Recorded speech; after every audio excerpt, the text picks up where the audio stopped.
Hi, welcome back. Today is day 19 of the 21-day self-transformation challenge, Finding Purpose. Today we get to cover a little bit of a lighter topic. We've been working hard these last couple weeks, digging deep, excavating, shifting, growing, changing, really getting down and dirty in this. And today I want to talk about another really important topic, simple topic. I know you hear a lot about it, but it's just more of a reminder day, and that's about self-care. Especially when you're going through a process like this, or you're on a journey and you're doing a lot of introspection or a lot of looking at the self. It is really, really important to take care of the self and to really honor the self in this. We spend so much time, all of us, worrying about or giving to or dealing with other people, societal expectations, the programming, the same things we're always talking about, but it's an integral part of our lives. We don't just snap one day and go, oh, I'm done with programming there or done with programming here. I was talking to someone today and, talking about just the aspects of like my children's lives that are supposed to look like this or supposed to look like that. And in society, in order to fit into society or be a functioning member of society, I mean, yes, that these things are true, but it's this dilemma at this point in time. And I still get caught in the old programming, the old paradigm. It should be this way, and it's going to be easier.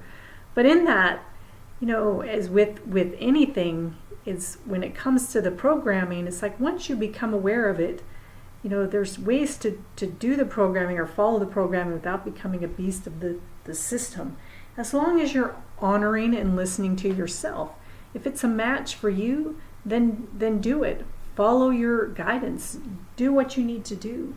And in the meantime, self-care really looks like taking care of the self physically. We've talked about some of that, which is getting out and doing the physical things that bring release in the body, getting a little exercise, getting fresh air, getting some vitamin D, being out in nature. These are all aspects to me of self-care. Whatever that looks like to you, only you can determine. And it's also about pampering the self from time to time. Most of the times no one's going to do that for you. You've got to step up and do for you. What does that look like? Does it look like having a little vacation? Does it look like hot baths? Does it look like the sauna?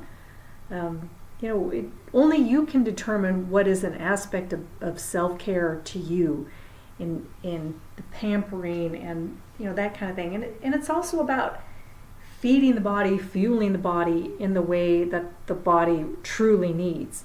Again, we got to get out of programming when it comes to eating and drinking, and not putting poisonous and toxic stuff in our body as best we can. I mean, that's another thing that's sort of integral in the system, and especially in the United States, is poison and toxins all the time that we're putting in our bodies. So self-care looks like taking the time and the effort to eat a little bit right, to take the fluoride out of your water, get a filter.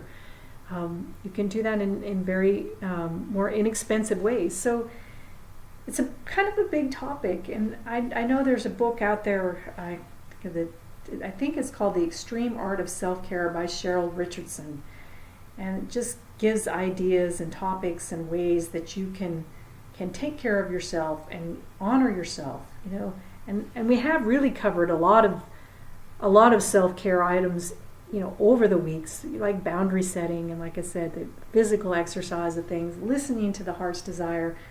These are all aspects of self-care, but it's something to just put into your brain and think about from time to time. When you need to shut down and go inward, honor that. Be that, do that. Everyone will be there when you get back out, and most people are going to understand when you need to separate and you need to take that space. It's really about self-awareness and knowing when you've hit your limits, knowing what you need to do to get yourself into a more relaxed, easier state. When you hit your limit and you're just done, you're gone, be sure to take that time. Sleep is another big one, another aspect of self-care. Doing what the body needs, taking care of the physical body. Kind of, again, building off of the last few days and it's really important to take care of the vessel that you're in. Your body is your temple. It's your home for your soul for this in this lifetime. Take care of it as best you can. It's another huge aspect of self-care. So when you move through these processes, think about that and think about these things in terms of self-care. Like I said, boundaries and the physicality and going inward and being in touch with the self. These are all really about self-care and putting the self first, not in an ugly, selfish way, but in just a way where you're not overgiving to other people. And when you do take care of yourself and you do lift yourself up and you do move into the self-love aspect of things, you will end up having that much more to give out to everyone else. And not only that, you'll be setting an example for other people to fill themselves up so they don't have to become a drain on you. They can learn to take care of themselves and say no when they need to say no. Just like you say no when you need to say no. Another aspect of self-care. I could go on endlessly with self-care, and I'm not going to.